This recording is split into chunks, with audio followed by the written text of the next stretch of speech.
আমার এইমসের জার্নিটা শুরু হয়েছিল একটা আনএক্সপেক্টেড রিজেকশন দিয়ে। হাই, আমি সায়নী, আর আমি তোমাদেরকে আমার আন্ডার গ্র্যাজুয়েশনের স্টার্ট কিভাবে হলো সেটাই আজকে শেয়ার করব।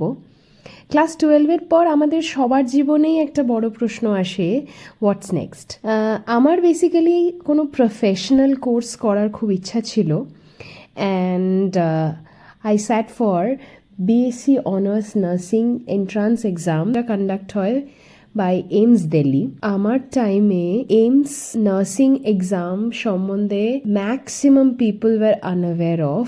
এখনো I won't say people are very much aware of the fact. Anyway, applied for the entrance examination. সত্যি বলতে তখন আমি নিজেও জানতাম না যে এইমসের বিএসসি নার্সিং কোর্সটা এত প্রেস্টিজিয়াস আর কম্পিটিটিভ একটা কোর্স। আজও অনেকেই সেটা জানে না। সো এন্ট্রান্স এক্সাম ক্লিয়ার করলাম, আর তারপরেই আই গট কাউন্সেলিং কল। আমার সময় কিন্তু অনলাইন কাউন্সেলিংটা স্টার্ট হয়নি, ফিজিক্যালি এইমস দিল্লিতে গিয়ে কাউন্সেলিং করানো হতো। ট্রাস্ট মি, যেদিনকে এইমস দিল্লিতে আমরা পা রাখলাম, ওই যে বইতে এইমস দিল্লির পিকচারটা দেখতাম না, ওই পিকচারটা যখন সামনে দেখলাম, that was a dream come true moment. মানে আমি তো কোনোদিনও এক্সপেক্টও করিনি এইমস দিল্লির মতো একটা ইনস্টিটিউটের এন্ট্রান্স এক্সাম আমি ক্লিয়ার করে একটা ভালো র্যাঙ্ক নিয়ে I would show up for the counselling process. Anyway,